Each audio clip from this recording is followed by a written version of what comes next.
Hey everyone, welcome to the AllBrands show. I'm Barbara from AllBrands.com, and today with me here today is Caroline Booth, one of our local San Antonio, Texas customers, a digitizer and a teacher for Reen Wilcoxon at Embroidery Garden. So yeah, what are we going to be talking about today, Caroline? We are going to be talking about book pillows or pocket pillows. They're not just used for books. I have one sample to show you of a different use that we did back at Christmas time for some of the guys in the family. Oh, very cool. Well, let's look at it. Do you have one? I do. Which one do you want to see first? Today's project or something else? Let's look at today's project. Okay. Today's project is a pocket pillow with a book inside. And this one, the book inside is about bugs. They're backyard bugs, and I'll show you a little bit more about that later. And then the pocket is designed to go along with that. Fly has come from the ScanNCut. It's built in, so I'll show you how to retrieve that. And then the lettering is some that I did in Word Art and Stitches, which is one of Dime's software programs. And I did two colors. My original one had a bunch of different colors to match what was in the pillow, but in the interest of time, I thought it would be better just to have two different colors. This one's got 4. Oh my gosh. Well, stay tuned, everyone. We'll be back in just one moment, and we'll see how Caroline made this beautiful pillow.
And welcome back.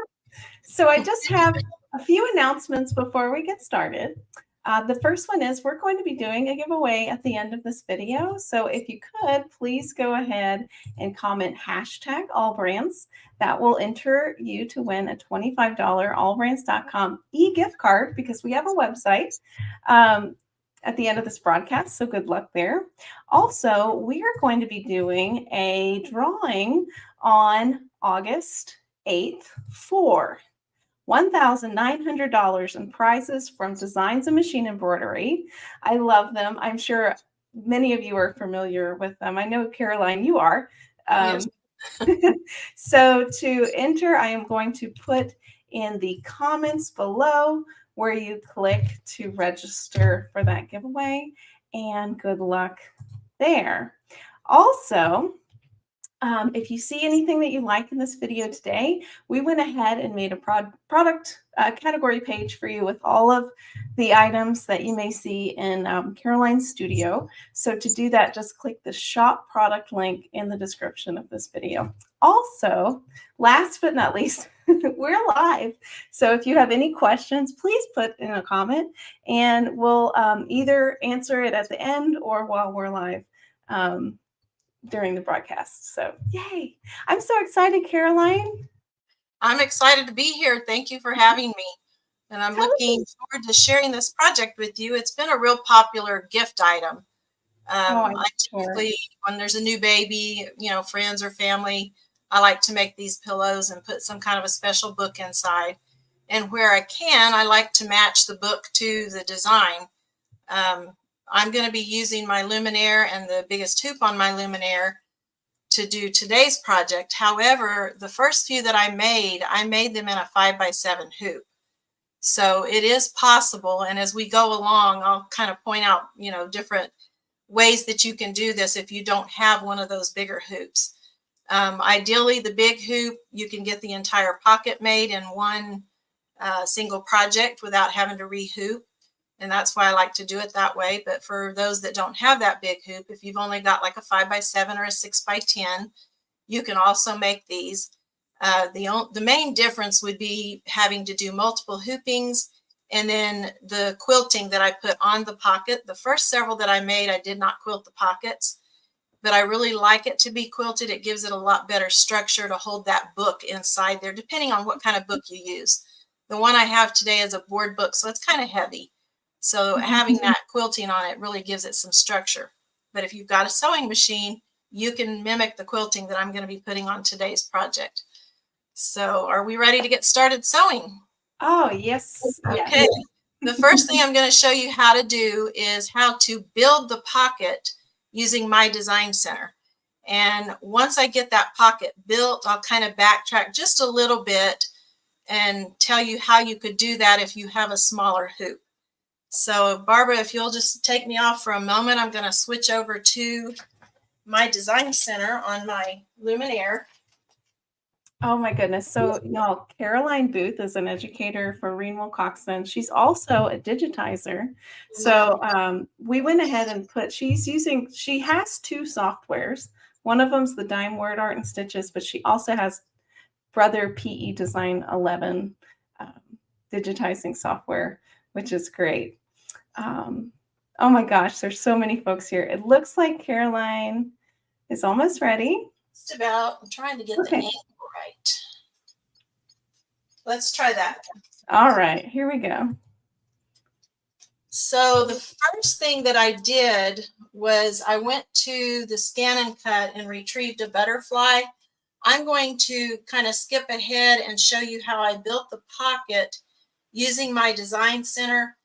I've already got a butterfly loaded on the machine, so I'm going to do that so that we can kind of get started with the quilting part of the pocket. And while that is stitching, I'll go to the ScanNCut and show you how I got that butterfly, and which one I used and how I resized it to fit this pocket. So we're going to kind of do things just a little bit different than what I would normally do when I'm starting from scratch. So once I get those designs loaded on my machine, and I use PE Design 11 to do that, I take the designs from the ScanNCut. I've got it set up wirelessly so that I can transfer them to PE Design. And if I need to make any kind of changes or anything in there, then I'll change it. And then I'll send it wirelessly to my Luminaire. I know some of you may have Luminaires that have the My Connect feature. I don't really do a lot of this kind of thing, enough that it really justified me getting a different ScanNCut to do it. I'm perfectly okay with doing it wirelessly. So what I'm going to do is I'm actually going to start in embroidery, and I'm going to go into my pocket and into my Wi-Fi pocket and retrieve the designs that I've already created to build this project.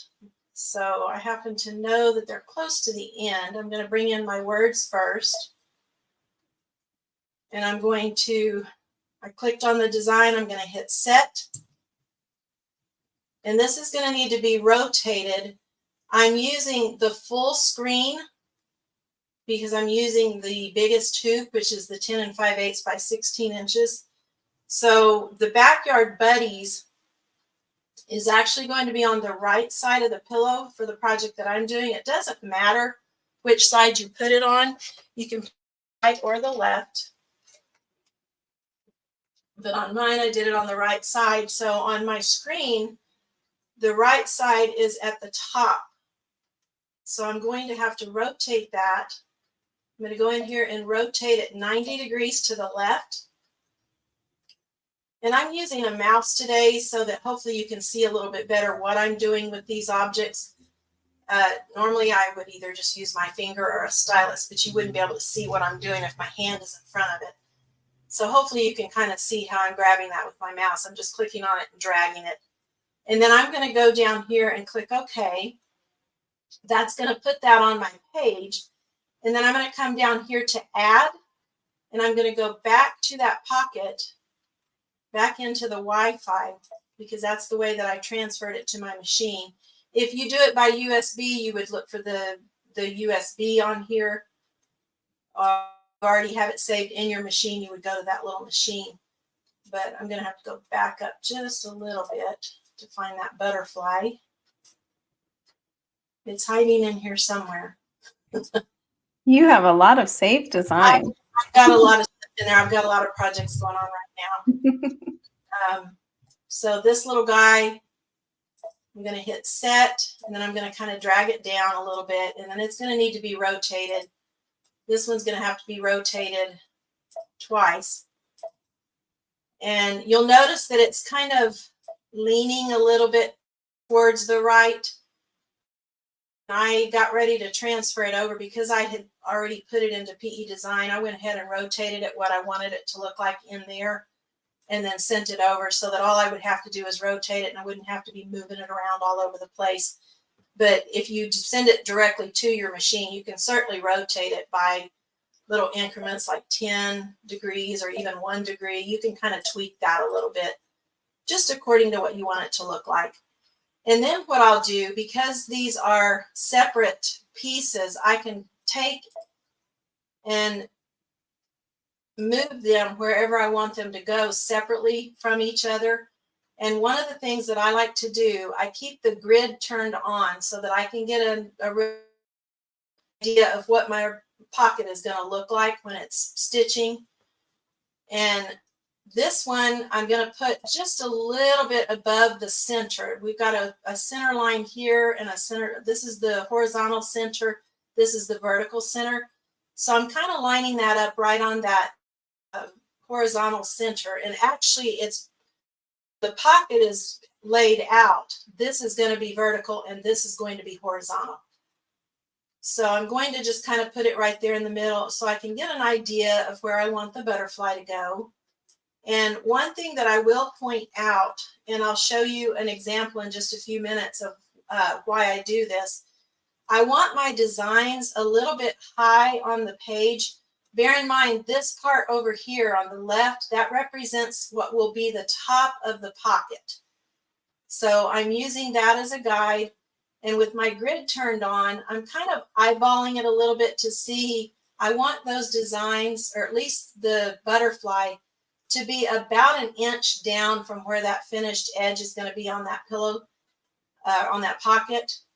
And then I'll just kind of take this one and gauge just a little bit about how I want it to look. It's kind of eyeballing it. I'm not really measuring, but I want to make sure that it's not low on the pillow, because if it's too low, the reason I'm not centering it on there is if it's too low on that pillow pocket, when that pillow is sitting on a bed or a chair or, you know, wherever you happen to have it displayed, if these are too low down, once you have a pillow form in there, it's going to kind of pull on that, and it could pull your designs to the bottom where you won't see them.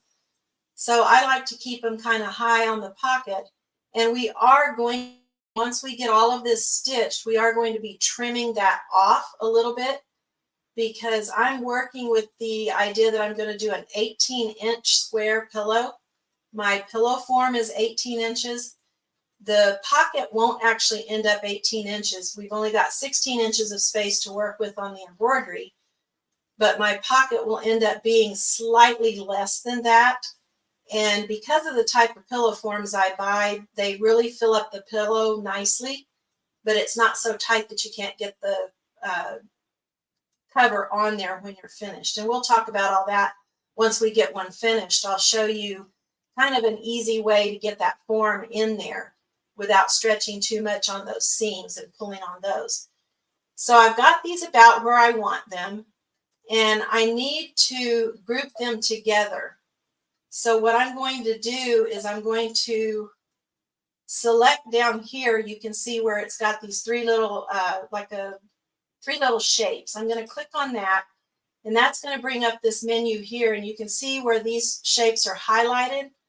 I'm going to click on that, and hopefully you can see that it's put kind of a little box around both of my designs. That means that it's got both of them selected, and this is going to keep them selected. I'm going to click OK, and then I'm going to click on this one up here that's going to group both of them. So the next step, I can see a little red box around it. Hopefully you can see that. Yeah. Hey, we Okay. did have a question, Caroline. Sure. Let's see. There's actually a very cute comment from Patty Shelton. And Debbie White commented, that looks like a great gift. Patty Shelton said, I'm so excited because I just bought 2 books for a baby shower and this will be perfect. Nice. I agree. But Kathy asked a question. She said, I don't have a Luminaire, but I have a Baby Lock Journey. Can this design work for me? So I went ahead and I looked up the Baby Lock Journey. That's equivalent to the Brother VM series. So there are a lot of these editing functions, but not every single one. But you can do things separately and it's possible. Yes, on any machine to do this. Do you happen to know what size hoop that one has? I'm not familiar with that machine. That was a 7 by 12. 7 by 12. You can do it in there. There are a lot of designs that you can purchase. If it will fit in a 5 by 7 hoop, then you can certainly do it on a 7 by 12. What you would do is, if you can't get both of them to fit in the hoop at the same time, you can always do one and then you may need to rehoop that in order to stitch the other design. That's what I did in the beginning, because the very first machine I had only had a 5 by 7 hoop. And I started making these, actually, I think I had a 7 by 12 when I started making them. You would just need to turn it sideways in there, like what I've got right here. And you'll see this a little bit better once I start stitching, how it's laid out. But you would, put one design on one side and then one on the other. And you may have to rehoop it just to get the full design on there, depending on how it's laid out. But you can certainly do it. What I like to do on mine is I like to do the quilting first, and I'll explain that a little bit better when we get to that point. If you were doing something in a smaller hoop, you would definitely want to do the quilting first, so that goes down underneath your design. Because you really, on something like this, I don't want my quilting on top of my design. If you're doing it just on a sewing machine, you can put your embroidery on top of the quilting, but you don't want the quilting on top of your embroidery. And the butterfly is actually going to be an applique. Thank you. All right. So I've got these grouped together. The next thing I'm going to do is I'm going to go over to this little flower here. And what that's going to do is it's going to essentially kind of make like a out of it. And you'll notice that these designs have a line around them and they are separate from each other, but they're both here. So what I'm going to do is I'm going to go to the plus sign. That's going to add some distance between that black line and my design that I have there. And I want that because what I want it to do is, particularly on the lettering, I want this to separate those lines. I don't want those lines going in between, because these are some tiny little places. And what will happen is, if I don't build kind of an outline around it that's all one piece, you're going to have a whole bunch of little stitches up inside there, which first of all will create a lot of knots on the back of your work. It will also create some real tiny little places, and then you'll have some bigger places. It just looks neater if you can get it to draw an outline around the whole thing. And it will, the way I'm going to do it, you'll have an outline around the lettering and you'll have an outline around the butterfly. I'm not the inside part, again, because these are some really small places, and you might end up with 1 or 2, maybe 5 stitches in there. And not only does it not really look that great, but it can take forever for it to finish stitching. So I'm going to just keep clicking the plus sign, and I'm watching these areas right here where the outline is way up inside there. I want to expand that so that I get a line all the way around the word and not have all those extra little places up inside there. And I can't really tell you a specific number because every one of these that I do is different. It depends on what words you have there, or if you just have you know, graphics like the butterfly or, you know, a design like that, applique or whatever. It's different according to what that project is. So I love this feature. So this is available on a few of the Brother top of the line machines. It's on any of the machines that have My Design Center. okay, so you'll notice that I have now got an outline, a single outline all the way around the word backyard. The same thing around buddies. And then I've got a single outline around the butterfly. So I'm going to go in and click memory, and that's going to put it in the memory pocket. And it's telling me it's going to record My Design Center from the stamp pattern list. It's creating a stamp is what it's called. So I'm just going to click OK. And now I'm going to go to Add, and I'm going to go over to My Design Center. And the first thing I like to do is I go into this little shape right here where this is the fill patterns. I'm going to go into this place right here, and I'm going to select the hoop. And I'm going to tell it that I'm using a 10 5/8 by 16-inch hoop. And essentially what that's going to do is put an outline around it, puts like a red box, and it creates a boundary. That boundary would be there anyway, but by having it here, I can see it, and I know exactly where I can place things in order to match what's on the embroidery side. So I'm going to go back to that, back to this little flower, which is where the stamps are stored. And the last one I did is up here in the first place. So I'm going to retrieve that, click OK. And you can see that outline of my design that's going to be on my pocket. So I'm just going to click over here in the blank space. And what I want to do is I want to fill that blank space around my design with quilting. So I'm going to go up here to this fill part, and then I'm going to go in this last item here, and I'm going to find a fill pattern that I like. And you can audition different things by just clicking on them, pick a color, any color, and go in here and click. Whoops, you have to have the bucket selected. I did that wrong. Let me get that off of there. Select your bucket so that it fills it. Go into the blank space, and you can kind of get an idea of what things are going to look like. And you can just keep doing that until you find one you like. For this one, in the interest of time, I decided to go with, I've got a sticky mouse here. I decided to go with just a traditional crosshatch because it's one of the quickest things to stitch. And I'm going to choose a really dark color so that you'll be able to see it. And I'm going to click over here, and you'll notice that it has filled all around that design. These blank spaces are where my design is going to stitch. Now, a note about the crosshatch. When we get to the next page, that's where we can make all kinds of decisions about what that's going to look like. And one of the things that I noticed on this pattern is it is not completely symmetrical. So when I go here to the next, this is where I can make some changes to this design. I can decide how far apart I want all this to be.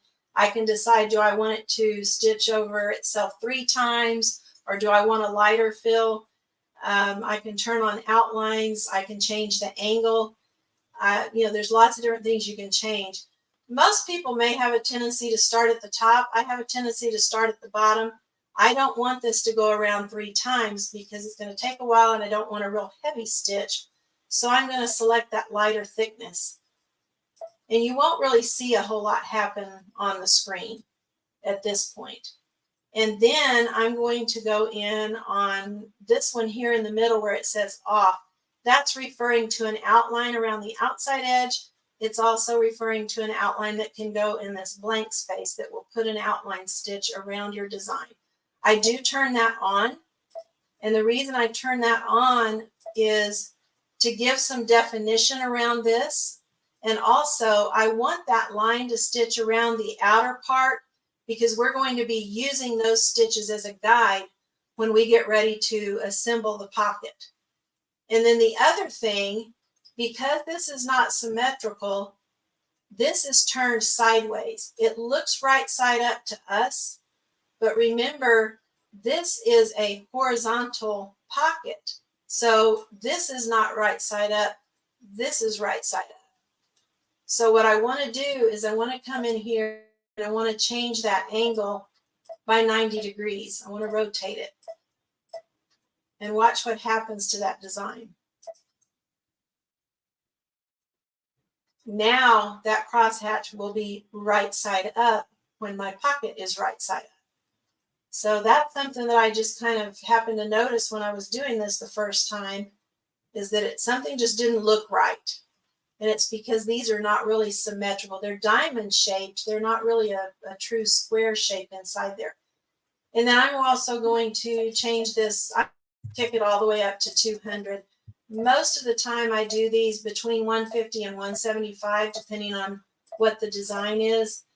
But again, in the interest of time, I'm going to go ahead and select the biggest number that I can, just so that this will stitch a lot faster for us. Hey, And Caroline. Sandra says, thank you so much for this information. I love this technique, from Sandra Martin. So Sandra, this is an exclusive feature of the Brother XP Luminaire. So Caroline has the XP1. It's been upgraded to the XP3. And it has My Design Center on it, which there's a few other Brother models that have My Design Center. But I, for one, can play in this all day and have fun. Well, that's precisely why there are days I don't get very much accomplished, because I enjoy playing in it and seeing what all it can do. So I'm going to hit set, and it's telling me that it's going to convert it to an embroidery pattern, and it's going to exit this, and it's going to put this on my embroidery screen, which is what I want it to do. Now we can see that that fill pattern has surrounded our design, and you can see that little line by turning on that feature. I've got a line around it, and this is going to give these designs a little bit more definition and structure in that pocket. Oh, and that's all there is to creating the pocket. Mm-hmm. Sandra came back and said, Caroline, she said, my mom has the Luminaire, but I have the Stellaire. Well, Sandra, you can also do this on the Stellaire as well. Yes, you can. Yes. What I don't know is this next thing that I'm fixing to do. I don't know if that's available on the Stellaire. Barbara, you would probably know. I'm going to move this quilting pattern up to the top so that it will stitch first.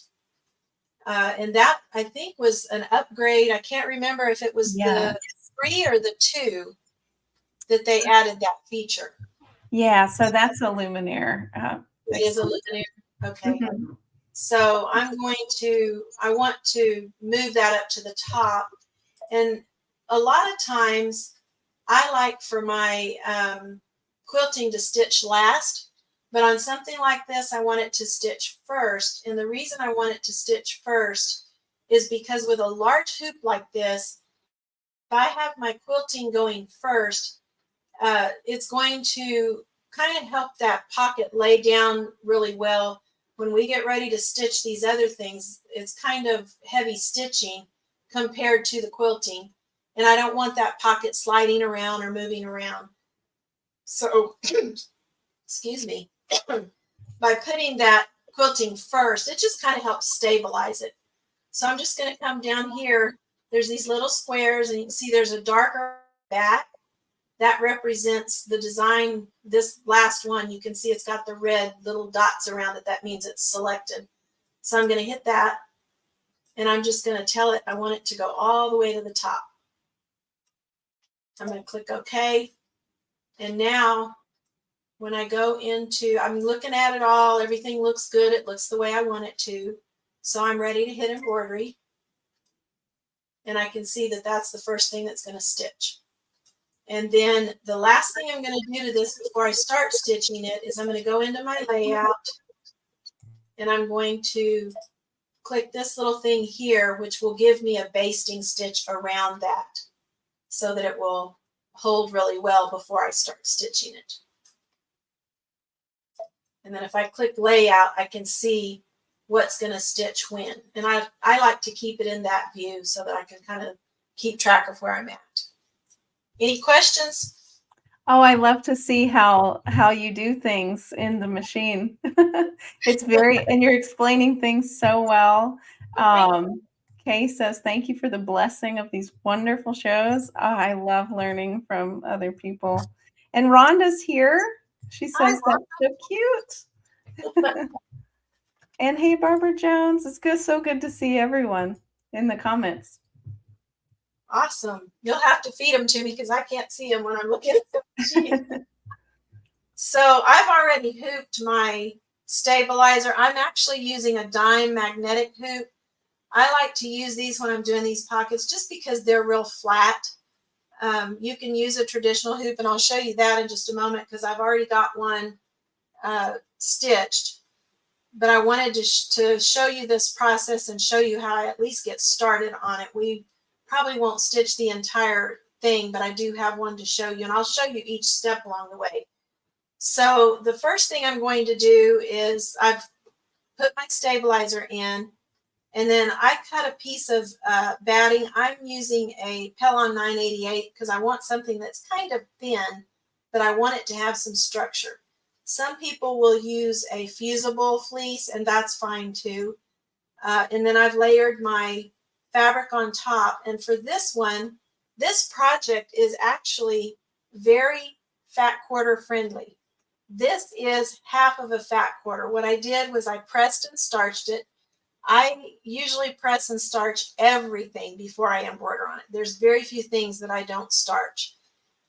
So I've starched it, and I used just a tiny little spritz of adhesive spray just so that these two pieces will stay together until I can get that basting stitch on the hoop. I guess I need to switch my camera, Barbara, so you can see. Oh, okay.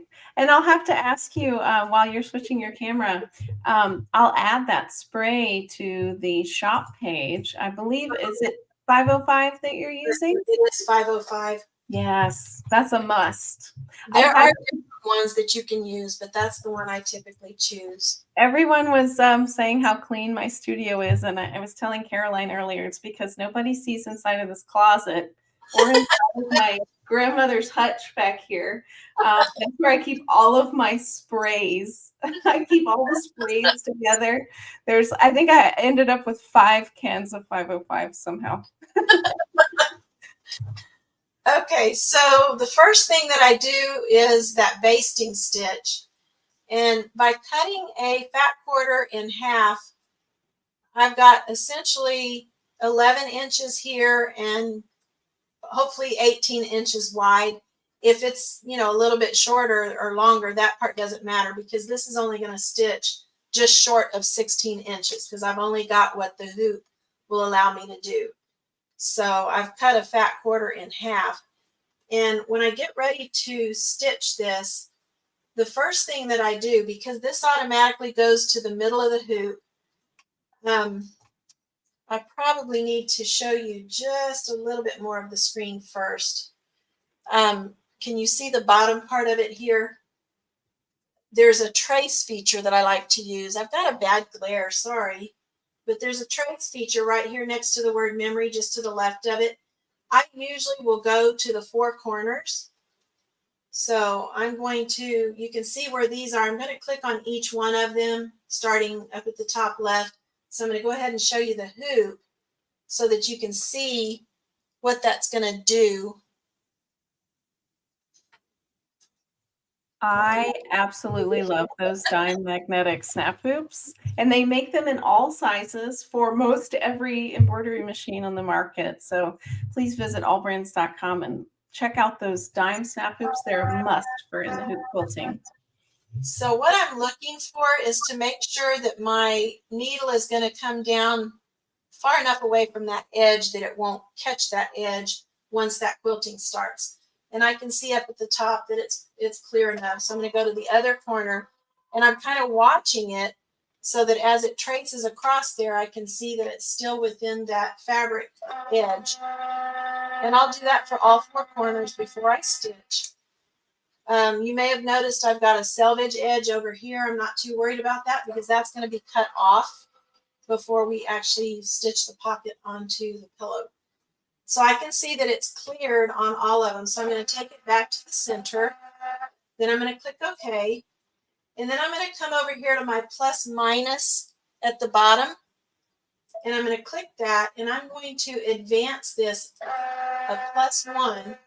And what that's going to do is it's going to position my needle over the very first stitch that it's going to take.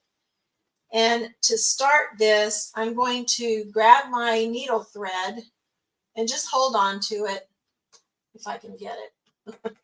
I'm working around the camera, so it's a little awkward, a little more so than it would be if I was just You're stitching. doing great.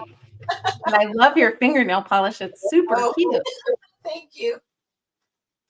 I'm trying to grab that thread and it keeps running from me. Okay, I'm just going to pull it real long. I don't usually do that, but I'm going to drop my needle and hold on to that thread, press the needle up, and I'm going to pull on it so that I can grab my bobbin thread, which apparently it did not catch. So I'm going to try that again. And I'm doing this just to make sure that those stitches are going to grab when it starts stitching. So I'm going to go around and do that basting stitch. And that's just going to help hold this in place so that nothing slips around while it's stitching. And I'd still kind of smooth out a little bit here and there, kind of hold on to it, especially since this is such a big hoop. I always forget about the basting stitch, and it's so important to keep everything sandwiched together. Well, not only that, but I've had too many times that I've caught that foot on the edge, and that really messes things up.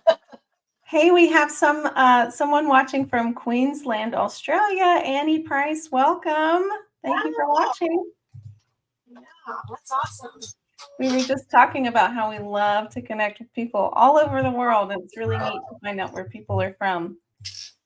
And just so that thread doesn't get caught on anything, I'm going to trim it off real close to the fabric because I did pull it up a lot further than I normally do. So now it's ready to start stitching that quilting. So I'm going to go ahead and start that. And then I'm going to move us over to the ScanNCut to show you how I actually retrieved the butterfly. So Barbara, if you'll take me out. Yeah. Oh my gosh. I just love watching embroidery, don't you? It's so relaxing. I feel like there's a glare on there. Yeah. While Caroline is transitioning to her Brother ScanNCut, she has the Brother STX 225, which is now the 325. She's going to be cutting her applique pieces on there, right? Yes. All right. Just let me know when you're ready. Okay, I'm here. Let me get my. Oh, look. Hey, Carrie. It's so good to see you. Carrie Cunningham's watching. Brenda says these newer machines are amazing. I agree. It will change your life. It changed mine for sure. Opens up new doors. Barbara. Okay. And here we are. Can you see the screen okay? Yes. Okay, awesome. So I'm going to go in here to this patterns, and I'm going to select the second one over that's got that Eiffel Tower on it. I'm going to click that. And then the third one from the right and left is this one with the little, he looks like a dolphin to me, but he might be a whale. I'm not going to go into that, but there is a dinosaur. So if Rhonda's watching, she'll know what I'm talking about. So I click that, and then I'm going to hit the down arrow one time, and over here to the far left is this real cute little butterfly. And I was quite pleasantly surprised to see that this particular butterfly closely resembles some of the butterflies that are in my fabric. And the fabric has a story, which I'll share with you in just a few minutes. In order to get the butterfly the size that I needed it for this project, this bottom number needs to be close to 5 inches, and that's the width. And the width of that one is close to 5. So I'm just going to hit that plus button, and I can hold my stylus on there for a little bit. I don't want to go past it. And it doesn't have to be exactly 5, but I believe 5 is what the one that I have on the design was 5 inches wide. So now that I have it where I want it, I can click OK. And you'll see that it has created the 3 different pieces. And I can select that, or I can select the bottom one. I'm going to go ahead and select that bottom one and click OK. And I can see that all of the outlines that I need are there. I'm going to click Set. And then I actually, well, I'm not going to go back. If I would have clicked that other one, there is a button there that you can click to separate the pieces. But you can also separate the pieces by going into the Edit, Object Edit. And you'll notice here that this highlight is there. And that's got everything showing that it's all put together. So I'm going to click that. And I don't know if you can see it very well, but it's put some red lines around the different pieces. Yes. So that's showing me where all those pieces are. I'm going to click OK, and I have to do this several times. I probably should have pushed that other button. But what I'm essentially doing, you can see that that's moving together. I need to separate those pieces to cut it. So I'm going to come right here. Oh, I hit the wrong button. I need to undo that. Go back to this one. And I can unselect that by touching it. And you have to do this several times, but you'll notice that that separated the little antenna. And on my project, that's going to be red. And then I've got this piece up here, which is still connected. So I have to do that again. Wrong place. Object Edit. And you have to go in here. And it's going to let me separate those pieces. So what I'm going to do. Can I tell you a cute story? Sure. I love cute stories. Kathy says, OMG, my ScanNCut stayed in the box for over a year before I found Courtney, who's my sister-in-law, Courtney Dalbert. She married my twin brother. And she has her own show called AllBrands After Hours. And Kathy says, now I use it daily. Yay, Kathy. I'm so happy to hear that. Awesome. I love cute stories like that. You find out that what you're doing is helping somebody too. Oh, yeah. So I've already laid my vinyl out the way that I want to cut it out. And what I did on mine, because I'm just doing small pieces, I went ahead and just used the 4 corners. And as many times as I've used my ScanNCut, I just this week discovered that if I take my design all the way to the edge, whether it's, right or left side, and all the way to the top or bottom, it will not let me go further than what my machine can cut. And I've always tried to be so meticulous about getting it inside those lines, and I found out I don't have to do that. So that was a fun little discovery, because of getting ready for this project. So I'm just going to click on this little this thing here, and you can see that that is grayed out. It won't let me do it because it's as far over as it can go and still cut that design. So I'm just going to touch each individual one and make sure that it's as far down and as far over as it can go. And it'll beep at me when it's there. And then I'm going to touch the one in the top. I'm going to do the same thing with it. And I like to do this so that I can conserve on my vinyl. So I've got the pieces where I want them. I'm going to click OK. And then I'm going to load my mat. And I'm not sure how much of this you'll see. I can't move it too much because I'll hit the machine. Well, just tell us which mat you're using. I am using the standard adhesive mat. And I'm just using the black auto blade. And what type of material are you cutting? I am cutting this out of Glitter HTV, heat transfer vinyl. Is it face down or face up? I'm going to tell you that right now. Okay. That was the next I know we always get that question. It's actually face down because you want the shiny side down on the heat transfer vinyl. And because of the way that I'm cutting this, this particular design is completely symmetrical. So I do not have to flip it over. Normally when you're doing applique, you have to reverse it if you're cutting something like if you're doing it with fabric and you've got a right side or a wrong side, you normally need to flip that design. But I also discovered that this design in particular, each one of the pieces are totally symmetrical. So it doesn't matter whether you reverse it or not. It's going to fit. The main thing is getting it lined up on the fabric before you adhere it to stitch it. So I'm going to just leave them like they are. I do have my heat transfer vinyl on the mat upside down, shiny side down, with the dull side up. And I'm just going to load that mat by pushing that button there. And the embroidery machine is ready for the next step. So I'm going to go ahead, Barbara, and push this back just a little bit so that you can see the next step. Can you still see the screen? Yes. Okay. So I'm going to push this little button right here, which is the scanning button. And then I'm going to hit start. And what it's going to do is scan my mat so that it will pick up where I've got this vinyl placed.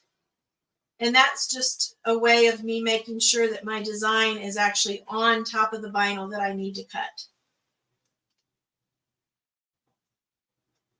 And you'll be able to see on the screen, I've got my red vinyl here, which is going to be the antenna and body. This yellow piece is actually going to go down first. And even though my fabric is yellow, because I was using this glitter vinyl, I wanted all of my pieces to match. So I'm going to go ahead and cut the yellow out of a glitter. It's not the same type of a glitter. It's more of a flatter, shiny kind of, more like just kind of a little bit of a sparkle. It's not quite as intense as the other vinyl. It's all heat transfer vinyl, but it's just a slightly thinner material. So rather than having to be real meticulous and cut out just those little pieces and have to line them up, I'm just going to go ahead and cut the whole shape out and put the purple on top of it. So everything appears to be lined up the way I need it to. So I'm going to click OK, and then I can go to select. I want to cut my vinyl, and I want to make sure that my half cut is on, because when you're cutting vinyl, you want to do half cut. You don't want to cut all the way through because it has a transfer sheet on top, and you don't really want to cut through that. And then it's always best to test. So I usually will test. So you just click that, and it's going to give you a little shape. Mine happens to be right down here in this corner because that's the last place I used it. And it's going to be pretty close to that little wing. So I'm just going to kind of move it up into one of these blank spaces. And then I can start, and it will take the mat in, and it will cut just that little test spot. And I can use my pick and get that out of there to make sure it cuts all the way around. In the interest of time, I've already cut my vinyl, so I'm not going to go further. I'm just going to go back and pretend like I did a test. If you don't know how to get that half cut, you just go into your tools, and in your menu, go down one, and you've got half cut right here at the top, and mine is turned on. So when my vinyl does cut, it'll do a half cut. And I've already done that part, so I'm not going to run it through, mainly because the way I'm situated, I'd have to put my machine far enough back that it would run into the embroidery machine. So I went ahead and cut that ahead of time, but I would just click OK. And then when I'm ready to cut, all I have to do is press start, and it'll take the mat in, it'll cut, spit the mat back out, and you're done. Hey, Caroline, don't you love that you don't have to necessarily have to use a computer to set these settings up before using the cutter? I think that's so wonderful about ScanNCut. I love it. And I quite often have my computer and my ScanNCut talking to each other, because sometimes I'll design something in Canvas workspace and then send it wirelessly to the ScanNCut. I love that I can do it wirelessly and not have to keep up with a USB drive. Yeah, and there's a few folks in the comments saying that they own other cutters, and they love that the ScanNCut has the actual scanner, which makes it so unique comparing it to the other other models of cutters that are out there. I have two questions. Well, I have one question and one comment. Okay. Both from Kelly Smith. Kelly Smith asks, do you have to flip your design? You do not on this one. Most of the time you do. If you're using fabric that has obviously a right and wrong side, then you would normally flip it before you cut it. And it depends on the shape also, because if the shape is not completely symmetrical, let's say if you've got like I can't think of an example. Let's say you've got a tree and you've got, you know, the leaves on the top or whatever, and then you've got a trunk on the bottom. Well, each side of the tree may not be the same. You might have one side that has more fullness on it than the other, or a flower, or, you know, even a heart. If you've got one of those kind of whimsical type hearts, they're not always symmetrical. So on designs like that, you would definitely have to flip it to do applique. Okay. And she says she loves your blade labels. I had to do that in the beginning because I kept forgetting the colors. Most of the time I'm using that black one, but I have a tendency to forget which one is which. So I thought that was easier. Okay, so since I have already cut out or cut these, I'm going to move the ScanNCut out of the way, and I'll show you how to weed these so that they're ready to put on the design. So give me just a moment. Barbie, you might want to take me off. Okay. So weeding is always the fun part. Let's see who we got watching. We have Reen from Embroidery Garden, and I apologize, everyone. We have a big exclamation point where it usually says live on Facebook. So I'll try to repost this to Facebook, but we are live on YouTube right now. And it's so good to see you, Reen. And Reen's actually going to come to the Houston International Quilt Festival. And we have her, we'll have the schedule, and she'll be on our main stage doing a demonstration of her products and the Brother machines. All right, Okay. we're ready. So I'm going to take the extra that's around this. Can you see what I'm doing? Do I need to move the camera? It looks, you could just move the mat up and to the left a little bit more. There you go. Now we can see perfectly. Okay. So I know that my design is right here in the middle. Y'all can't see the lines, but I can. So I'm just going to grab this from the corner, and I always try to pull it diagonally. And you can see where that's keeping the butterfly and letting go of the part around it. And this one's pretty easy to do. They're not all this easy.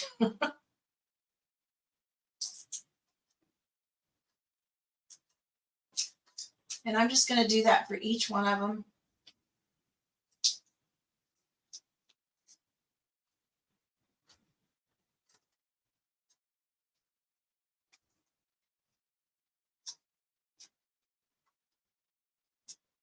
I can't remember what this yellow is called. It didn't have a label on it. It's slightly different than most of the glitter HTV that I buy. It's a lot thinner, a lot more stretchy. So I think it might be some kind of a sport vinyl. Yeah. So I was actually on the phone with So Stephanie Says earlier this week talking about Sizer HTV vinyl. We're hoping that she can come to the Houston International Quilt Festival with us later on in the year, but they have some fantastic vinyl for applique. And I'm just pulling out this little middle part here where the yellow is going to show through. Sometimes I don't always grab it in quite the right place, but that yellow is going to show through on these little spots. And the other thing I have found is on this particular design, it was easier to cut this whole piece than to try to get these little lines perfectly lined up, because I do have a blanket stitch to stitch around these rather than a, well, it looks like that one didn't turn loose. There we go. Oh, we have a first-time watcher, Nancy Downer. Nice to see you, Nancy. Great to have you. All right, so there's all my little pieces. And all I'm going to do is next is just peel that off. This is a new mat, so it's a little bit stickier than once it gets a little older. I may have to have this to get it off. So I'll just pull those off.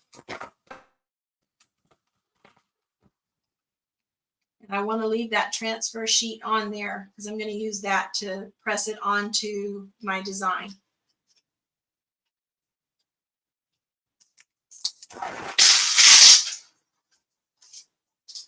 And these will be layered.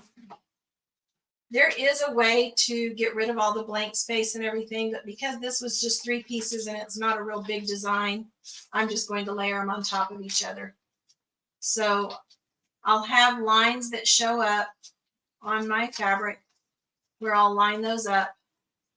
And obviously I'll have to press them one at a time, but I'm just showing you. I've got a little piece there I didn't get off. I'll take care of that in a minute. But that's how it's going to layer on the fabric, basically. So we're going to go back to the machine. And I'm just going to stitch the next stitch because it gives me the lines for where to lay down the vinyl. All right. So it looks like Jeanette says butterflies are the best. Yes, I agree. I'm a big fan. Rhonda is talking about the rotary blades. So the ScanNCut has a rotary blade. It's like a little rotary cutter that you attach to your ScanNCut, and that's for specialty fabrics. And for applique, it's just a really unique way to cut the fabric. Let's see. Aaron Potts says, I love the storage that the ScanNCut has. Yes, I agree. I love the little flip up to put all of your accessories and maybe stash some candy in there.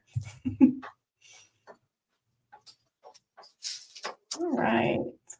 So this is going to stitch the outline that I'll use to lay the vinyl down. And once I get that on there, through the magic of technology, I have a pocket that's already been stitched.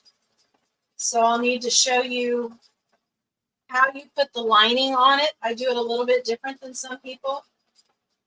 And then we'll put the pillow together and we'll be done. Oh, wonderful. Jeanette said earlier, embroidery gazing is lovely. Yes. I enjoy watching my embroidery machine. I could sit and watch it all day long and not. Okay, so I'm going to take that off of there.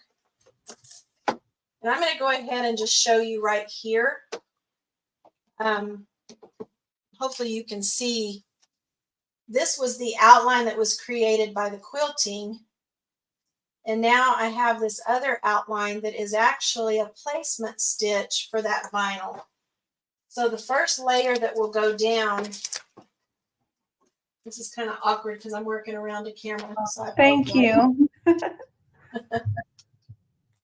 I'm going to line up those wings, all 4 of them, with that placement line.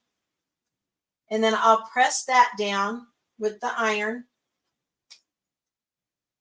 And then once I've done that, I will peel this off and it'll leave that vinyl there.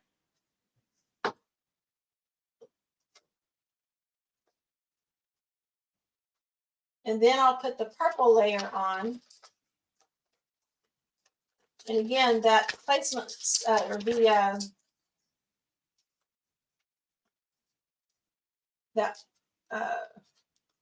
this stuff won't be on there, but that'll go down next. And so that yellow shiny will show through. And then I'll peel that off. And then the red will go down. Whoops. So that's what it'll look like once it's ironed on there. And then all the letters will stitch. It'll stitch all of the red first and then all the blue. And it will come back and put a blanket stitch around that butterfly. So in the interest of time, I'm not going to make you watch that part. I've already got one that's finished. So I can show you how to trim it down and actually build the pocket. And that part's going to go pretty quick. So I'm going to switch back over to the table, Barbara. Okay. You want to take me out for just a moment Sure. while I do that. It looks like Deborah says, I would love to have a Brother Luminaire 2 or 3. Well, Deborah, we have very good deals on it. We also take trade-ins, and periodically we have promotional financing available for that. So please contact us. I will put our stores. You actually have to purchase this from one of our retail locations. So these are our locations here, 7 stores throughout Louisiana and Texas. Caroline's next to our San Antonio location, which I'll be visiting very soon because we have an event coming up there, which is very exciting. Okay, let me see. I think I forgot how to use this program. Nope, I didn't. Here we go. Yes, I did. Okay. Roxanne says, I definitely need a cutting machine. It will change your applique and other things too. Okay, we're ready. So this is one I did previously. Everything is stitched. You can't really see the blanket stitch on there, but trust me, it's there. I did make one mistake. I cut the wrong, or I put the wrong one. I cut the wrong one out of the purple on this one. So this one's just going to be a solid butterfly, but that's the only difference. And I did want to point out one thing. I like to use these T-pins when I'm using the traditional hoop because it helps to keep that stabilizer in there nice and taut, especially when I'm going to be having to iron something down in the hoop so that I don't, press it out of place. If I'm using the back side, Reen's got a wonderful product, the press and hoop pads that you can put on there and press it without dislodging that stabilizer. There's lots of other ways you can use them as well. So what I do when I take this out of the hoop, I like this big hoop because it's got this little lever that you can just pop and it comes right out. You don't have to unscrew it. So what I'm going to do next is I'm going to turn this to the back side and I'm just going to remove that stabilizer. I'm just going to real quickly trim that off.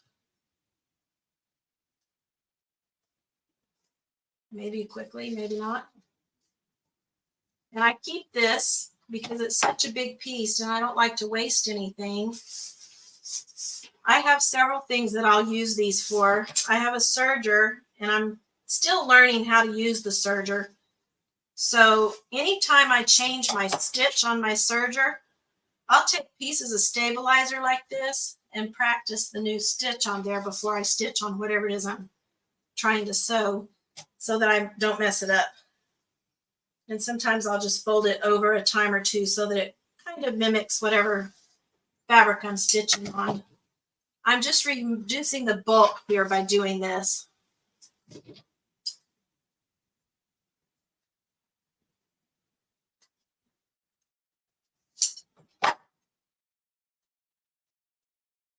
just going to get these out of the way. I've got air conditioner blowing on me. So here's my pocket. What I'm going to do, where the stitching is from that basting stitch, I'm going to use that particularly on the sides. I'm going to trim a 1/4 inch away from that line. And that's going to be the edge of my pocket. And I always wait to cut my lining for this until I get my pocket finished, because sometimes, depending on the design I'm using, some of your quilting stitches will draw up a little bit more than others. If you have a smaller design, it may draw up more than this bigger one. So I like to have that measurement rather than trying to measure the fabric ahead of time and then having to trim, or maybe I trim too much. And I've got about 1/4 of an inch up here. So the next thing I do is I take my lining fabric, which in my case is a fat quarter, and I didn't cut it yet. What I'm going to do is I'm going to just kind of line it up right side to right side. And I'm going to take this over to the sewing machine and I'm going to stitch that using a 1/2 inch seam allowance. And I'll just kind of pin it real quickly just to hold it in place. Just takes maybe 2 or 3 pins, or you can use clips. And I'm not worried about getting the center because I've got plenty of room on either side. But I do that first, and then I'll come back and trim this off. And I don't want to trim it ahead of time because I'm not real sure yet how much is going to be trimmed off the bottom.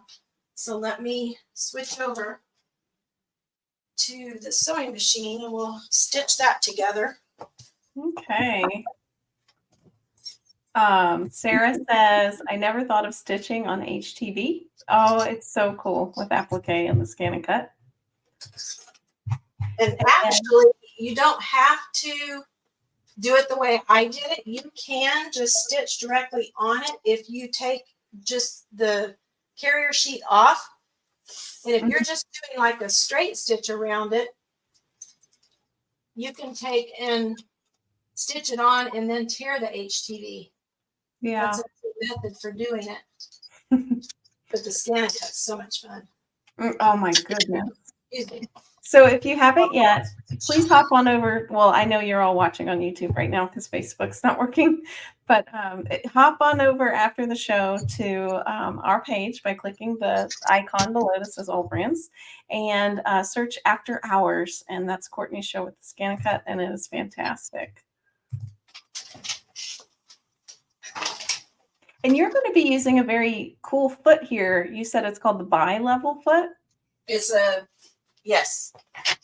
I'm just using the regular foot right now to stitch this together. And then the next step, I'm going to show you that bi-level foot.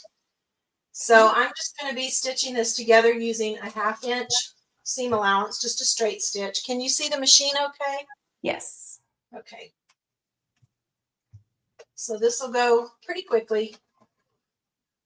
And I have mine set up to automatically do that back tack.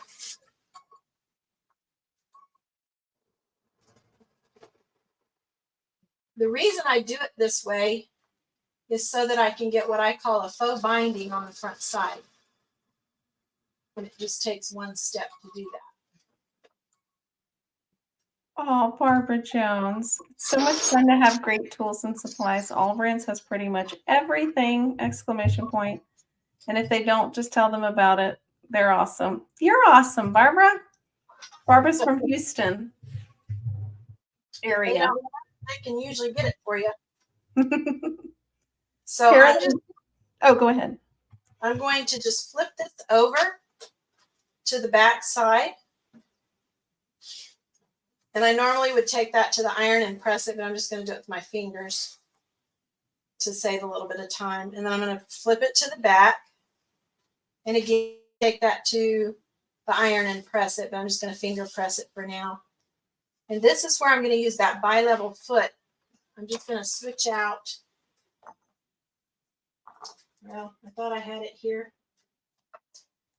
Oh, Archie Murray asks, what is faux binding? I'm about to show you. Yes.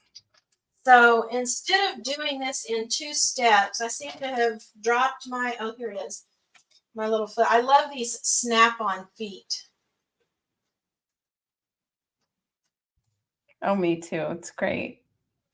So on this one, it's got a little guide right here. There's the hole is on this side, the little opening.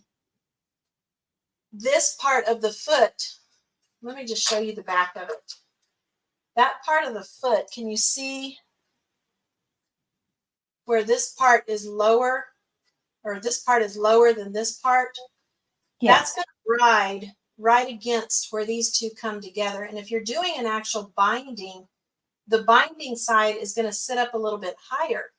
So that part of the foot is where the binding is underneath, and you can line it up against there and almost always get a perfect stitch out of that. And I'm calling this a faux binding because I didn't really do it in a traditional way, but my binding is also the lining of my pocket. So I'm going to position this part of my foot up against that edge. And I'm going to use what's called a quilting applique stitch. On the Luminaire, it's Q12. And I have mine set for a 2.25 millimeter width and a 2.0 millimeter length.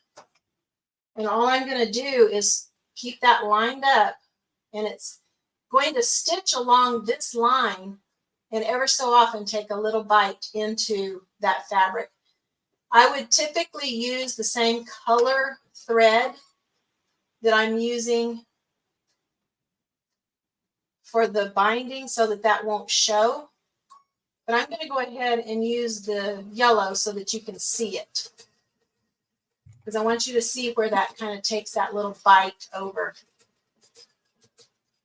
So there's two options. There's one on the left and one on the right. So you can get both. Correct. Depending on, if you have a big quilt, you definitely don't want to have to stick the whole quilt in your machine to get to one side. Yeah, that's for sure. Sharon says, I love that faux binding. Great technique. Brenda's commenting on the colors that you picked. She says she loves the blue and they play together so well. Well, that is not really totally me. That was matching the focus fabric that we're going to build the pillow out of. Oh, wonderful.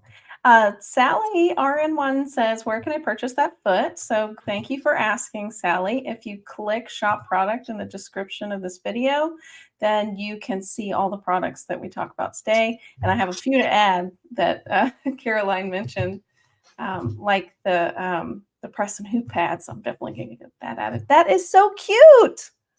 Wow. So if you have the same color thread, you really won't see those stitches. But because I used a contrasting color so that you can see them, because I wanted you to see what that looks like. This is one of the coolest stitches. I use this on almost all my bindings. And the reason I call it a faux binding is because it looks like a binding, but the back side is going to go all the way down to the bottom of the pillow and form the lining of the pillow as well. So I've cut out about 2 steps by doing it that way. And then the next thing I'm going to do is I'm going to go back over to the cut table. And what I'm going to do over there is I'm just going to trim this fabric off even here and here. So I don't necessarily need to change that unless y'all really want to see it. I'm just going to trim that off even and trim this off. And once I trim that off, I'll come back and just, actually I could do it now. I'll take a straight stitch down each side just so that I have everything lined up. I'll go ahead and do that before I cut it. And all I'm going to do is real quickly switch my foot to the right foot so I can do a straight stitch. So the Luminaire also has a laser that I like to use when I'm doing my straight stitch, just so that I can steer the fabric in the right angle. Yeah, I don't always sew real straight. What I'm going to do here is I'm just going to line up the edge of the fabric with the edge of my foot. And I'm going to start on the yellow part.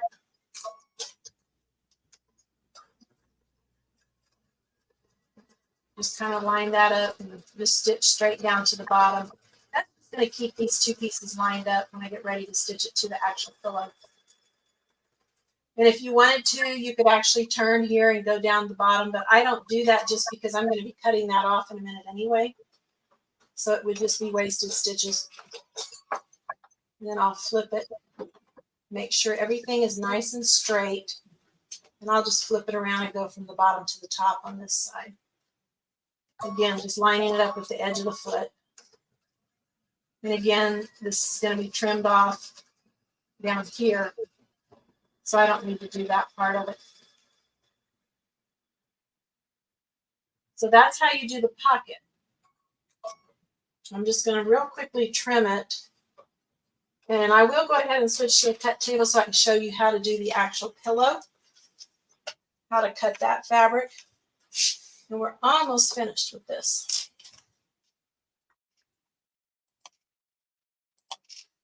Judy says, and with mature eyes, one needs all the help we can get. The laser was a godsend.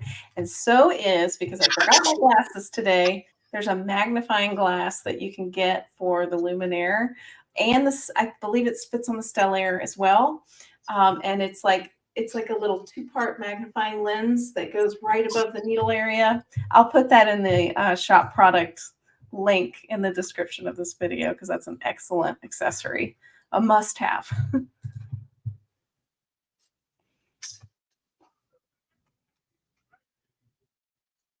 So now I'll take my, in this case, I'm using yardage.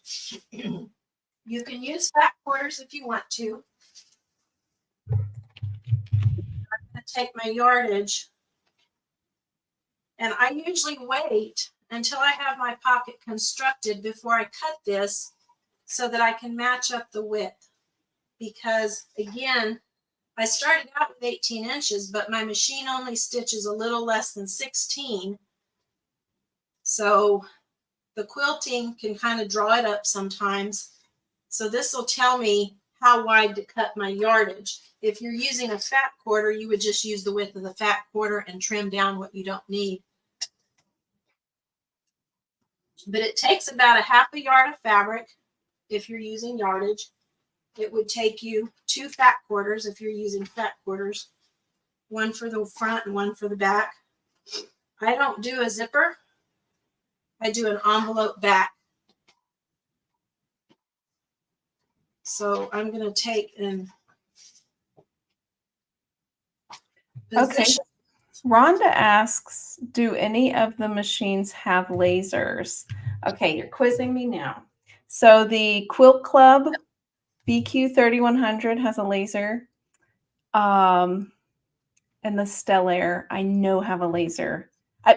I mean the Luminaire has a laser. I'll have to check on the Stellaire. I'll be back with that. So again, I'm not going to worry about the selvage because that's going to be inside the seam. If you want to trim it off and then measure, you can. But because that's going to be inside my seam, I'm not going to worry about it. I am going to cut it 18 inches this way for the front of the pillow. So 1, 2, 3, 4, 5, 6, 7, 8, 9, 10, 11, 12, 13, 14, 15, 16, 17, 18 right there. So I'm going to line that up right there. This is so cute. And you'll see how I've got such a wide place here. This is just so that I can get an idea of what it's going to look like. The pocket is not actually going to be that big, but I want my pillow to be 18 inches. So I'm going to cut that. I dragged it down when I put my ruler on it.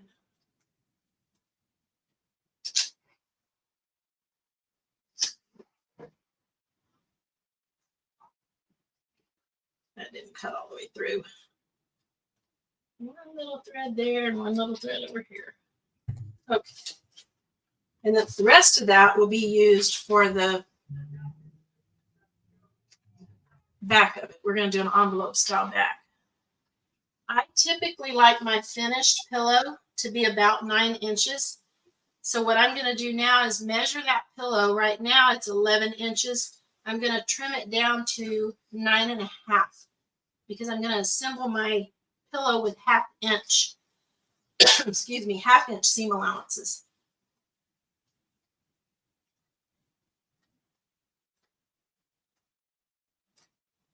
One, 2, 3, 4, 5, 6, 7, 8, 9.5.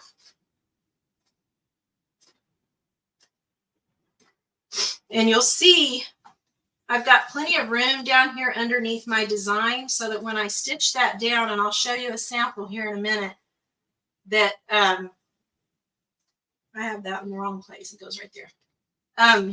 you want plenty of room there so that when you put that form in there, you won't have your design kind of buckling under where you can't see it. So we're going to take this back to the machine. This happens to be a non-directional fabric.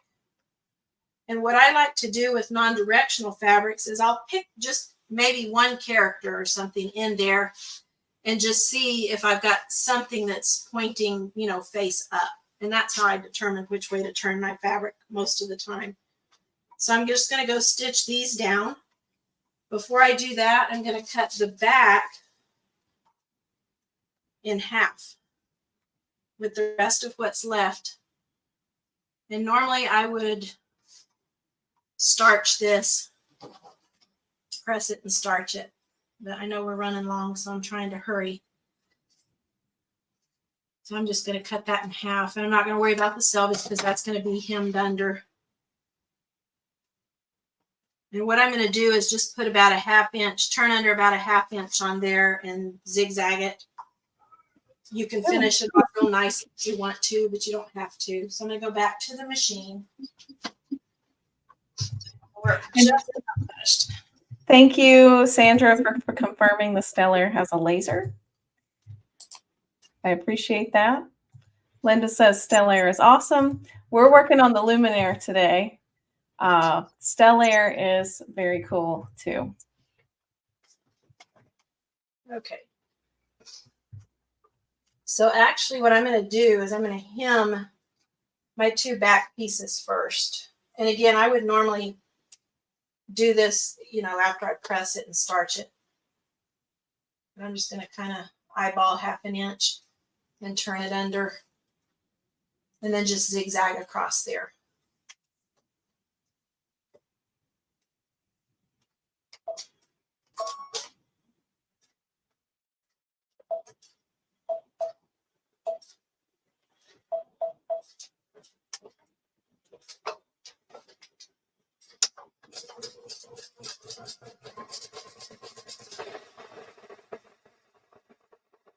Once you get the embroidery done, the rest of it goes really quickly.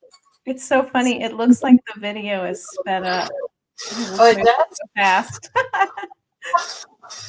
You are quick. Pedal to the metal.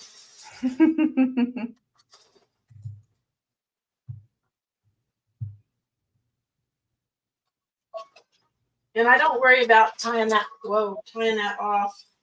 I think I just messed up the camera here. This thing is wanting to walk away on me. And again, it's non-directional fabric, so as long as I get the right side of this, I'm just going to turn under that selvage.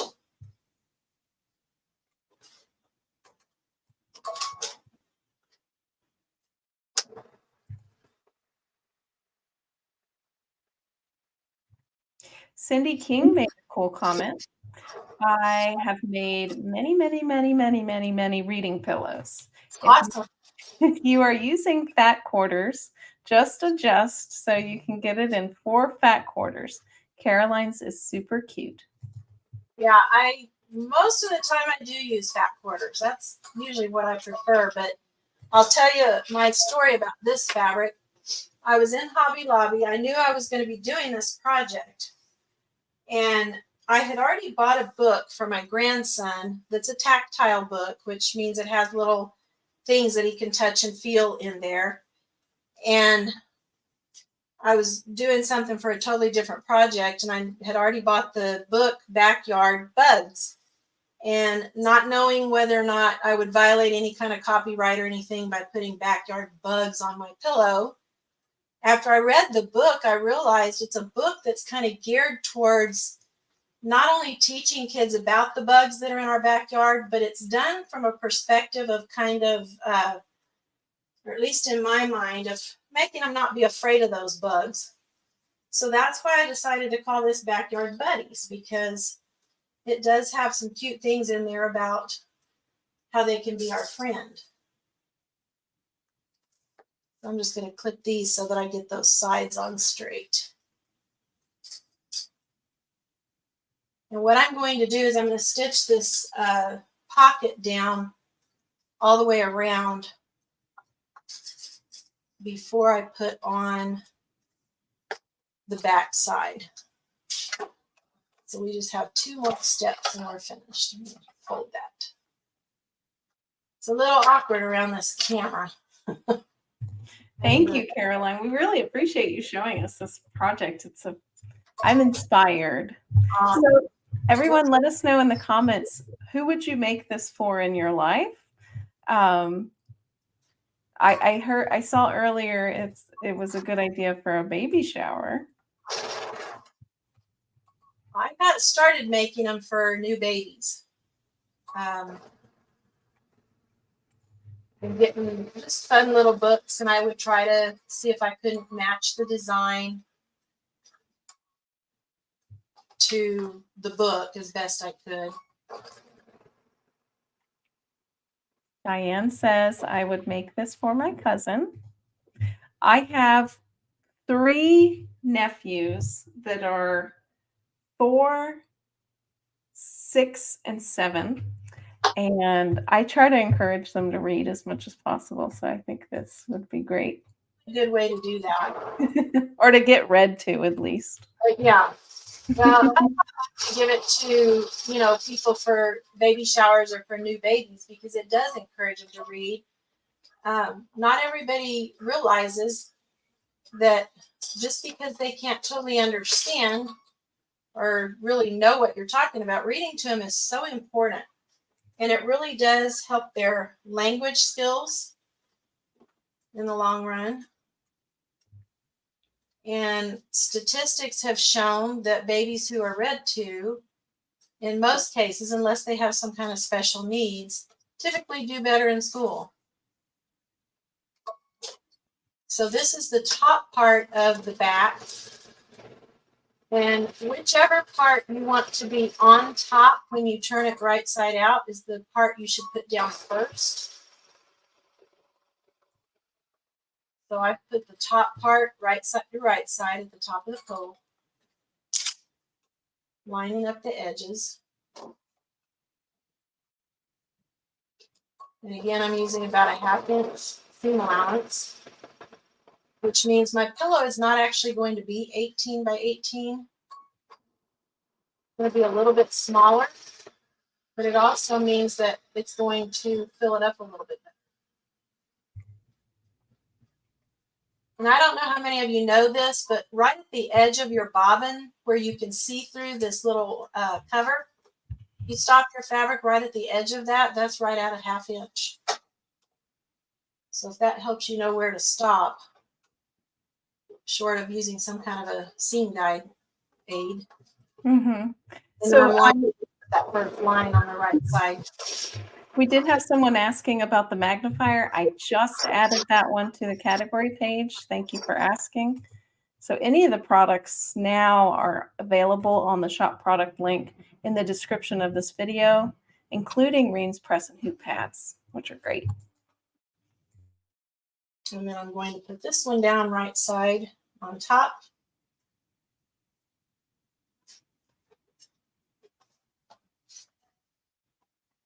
I know we've gone long, and I appreciate everybody sticking. I love watching. So you have like a little overlap. It doesn't quite. Yes, it's an envelope style closure, and you'll see it better when I turn it right side out. So many inspiring. You have created something very special today, because there's going to be a lot of children getting these book pillows now, because you've inspired us all to make them. And they're so easy. I just messed this up. I caught it before I got too far, so I got to rip out. Never fails when you're live. So tell us what you use when you have to rip. I see you're using scissors. I'm using my scissors right now because I just have a little bit, but I actually have a custom-made ripper that my nephew made. It's wood that he turned himself on a lathe that used to belong to my dad. Oh, wow. That's special. my dad did not actually use it much. It was his grandfather's, and his grandfather was the one that used it. He inherited it, and he passed it on to my nephew, and he custom made me a ripper that has a ripper on one side and a stiletto on the other. Okay, so I'm so inspired by Cindy right now. She came up with a really great idea. What's I've that? also made some for my sister's little grandsons that lost their dad. I put a notebook in their journal about their dad. There are so many ways to use the reading pillow. That's amazing. That's great. I've made quite a few of these that I made a journal that coordinated with it. You can see those on my Facebook page. I have a lot of different ones posted on my Facebook page, and some of them are in a category, others are not. You can just probably look up either book pillow or reading pillow. It should come up. I've made some. I had a request for a lady who was in an assisted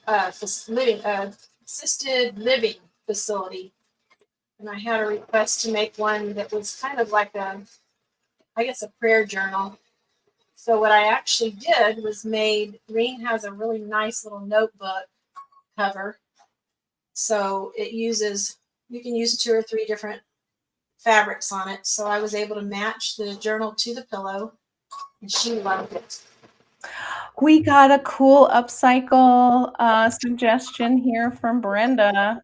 My money-saving tip for pillows: rather than buying loose pillow stuffing or specialty pillow forms, I buy cheap discount store pillows on sale. I think $3. I serge around them to the size that I need. Very cool. That's awesome. So if you do have a pillow form, how much larger do you make this pillow to fit approximately? I actually make mine 1/2 inch to 1 inch smaller than the pillow form. Smaller. Okay. And I have misplaced my scissors I normally use, so I'm going to grab another pair and show you how I do the corners. In order to get a really good square corner, my stitching is right here. You probably can't see it very well, but instead of just snipping the corner off, I kind of can you raise it a little bit more? It's just below the camera. If you bring it up, like perfect.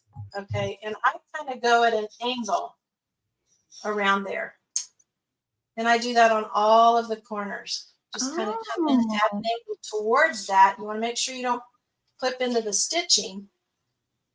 This is what I do when I do it on a sewing machine. I typically prefer to do this on a serger, but I didn't have the space or camera capability of getting it in without it interfering with the embroidery machine. What I do on a serger is I'll serge the first edge, and then I turn under the corner like this before I serge the next edge.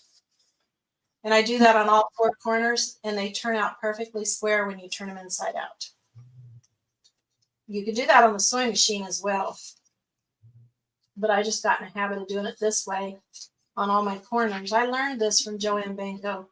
Aw, I learned that way from my mom. She does it like that. And then we're just going to turn it inside out, and we're finished with this one.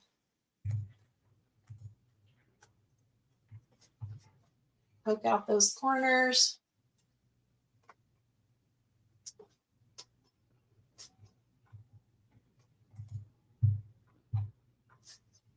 Here's a question from Nancy. Do you know of any patterns for this? I know you kind of just like eyeball the pocket on the front. I don't really know of. You mean for the pillow itself or for the embroidery part? Yeah. So do you know of anyone that has a pattern for the pillow? All you need to do is just do an internet search for either pocket pillow or book pillow, and lots of them come up. I can't really remember any specifically off the top of my head. I know I used some early on, but I don't remember where they were from. Yeah. Seems like some of the appliques were from a company maybe in the UK, but I don't remember the name of it. But if you do a search for, and there's Facebook groups, I've seen Facebook groups that have these things in them. So you can see how square those corners turn out. I haven't even poked them out with a tool yet. So I would press this once I get those corners poked out with my favorite turning tool, this RMK turning tool. I usually stick that in there and poke out my corners, and then I'll go. And Reen taught me a really cool trick. If you lay it down flat on the table and kind of run that thing along the seam, you can get a really good flat seam there too. Nice. And then I'm going to show you one more thing. I'm going to show you a trick for getting a form in there and getting it to actually fill those corners. What I do is I leave the top unturned. Usually I'll turn it, press it real good, and then I'll open it back up like I'm doing now. Turn it to the back side, and let me grab a pillow form that I can put in there. Oh, Cindy had another good idea. She said, I also add a handle to mine. Yeah, a lot of people do. Mm-hmm. That's a great idea. I just never have. So we're going to stuff that form in there. I grab the corners with my hands and poke it into that corner there. Grab the other one, and I think I just lost the camera. Oh, we can still see you. Whee! How's that? Oh, yes. Gosh, this thing. It's not as easy as it looks, everybody. Don't try this at home. Kind of hard to work around a camera. So I just poke it up in there, and I'll tweak it after I get the other side turned. But if you do it this way, then you can take and kind of grab that corner and grab the corner of the pillow and flip that over it. And you do that on both sides. Kind of grab that corner and poke it up in there. It's a little bit easier to get it in that corner because this is a pretty tight squeeze. You can add a zipper. You can add buttons or snaps to that closure. I just prefer the envelope because I'm a little bit of a lazy sewer. I'd rather order than sew. I think these machines make it so easy for us. We always want to cut the corners. Yeah. And then just kind of, you have to kind of work with it. This one happens to be especially puffy. Yeah. Not all of them. Some of mine are real flat, but I don't know how well you can see the bottom of it, but you'll notice that I've got plenty of room down there. Let's see if I can get it in front of the camera. I've got plenty of room down there for it to sit on something, whether it's a bed or a table, or a chair. Let me switch my camera to the front face. You can see it better. So Anne asks, what's the multi-needle in the back? That looked like a 10 needle, a Brother 10 needle? It is. It's a 10 needle. It's a PR 1000E. Mm-hmm. So but I have plenty of room down there. Of course, I need to tweak it a little bit, get it up in there real good. I kind of did that in a hurry. But you've got plenty of room down here where you can see the design. I love it. It turned out super cute. I do have two more I'd like to show you. This is what we did for the men in our family for Christmas. It's a pocket pillow, but it's also been divided down the middle. What I did was when I put that pocket on the front part, I just stitched right down the middle. It gives you two pockets. This is my husband's. The grandkids call him Ace. And so this reserves his spot, his chair. And then you can also do it with, you can put remote, you can put snacks, you can put glasses, you can put just about anything on there that you want to. All of this lettering was done on the Luminaire with built-in lettering. So you don't just have to have software to do it. And then one other that I wanted to show you, when I first got my Luminaire, there was a group on Facebook that I had joined, and they issued a challenge for a pillow. This one is done totally out of built-ins on the Luminaire. This is an example of having that design too low. It says, without change, there would be no butterflies. Oh, This is all built in. And I did this to honor my sister, who's no longer with us. Butterflies are what we use to remember her. So this was kind of done to remember her. Her birthstone is amethyst, so that's why I did it in the purple. This one has a zipper on the back. So there's lots of different ways you can do it. There's some decorative stitching right below the faux binding. I did that instead of the stitch I used today. And then the very last one, I thought I had it here. Let me see. The very last one that I did, this was done completely out of built-ins on the machine as well. And this is my quilting pillow. It says plan for today, quilting. And I did a little journal to go with it so that I can write down ideas or different things like that. The cover is one of Reen's designs. I love it. Just a composition book where I can keep notes on ideas, or I forget things. I'll buy fabric and forget what I bought it for. That's Oh, wow. So I've started writing down when I order fabric for a specific purpose. It takes a while to get here. I've got it in my journal so that I remember what I bought it for. Oh my gosh. So Nancy just asked a question. If Brother has a 4-inch hoop, is there a way to make it bigger, or do you have to get a different machine? So technically you have to get a different machine. If you wanted to get the software, you could do split designs, but I would just suggest upgrading your model, Nancy. Thank you so much, Caroline. I'm so inspired now. I'm going to make a snack bag for myself. They're kind of fun to have. Oh, yeah. Well, I apologize for going so long. Oh, I loved every moment of it. I'd be able to pack it into an hour, but sometimes it doesn't work that way.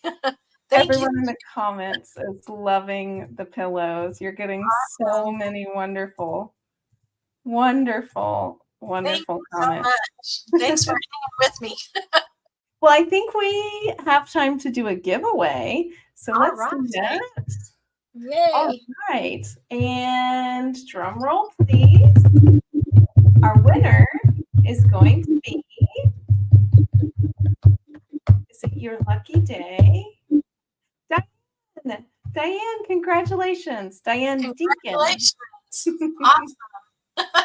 So just email me at events@allbrands.com to claim your $25 allbrands.com e-gift card, and we'll just need your name, address, and phone number, and I'll send that to you. Oh my gosh. What a wonderful show today. Thank you, Caroline, and thank you for everything that you do. Thank you. I enjoyed being here. And again, thanks for hanging with me. I know that went a little bit long. Oh, we enjoyed every moment of it. Good. All right. Well, I hope to have you back on the show sometime soon. But I would prefer that. Until then, where can people find you and follow you and learn more from you? On Instagram, the handle there is @NeedleQuirks. And I also have a Facebook page, NeedleQuirks. Mm-hmm.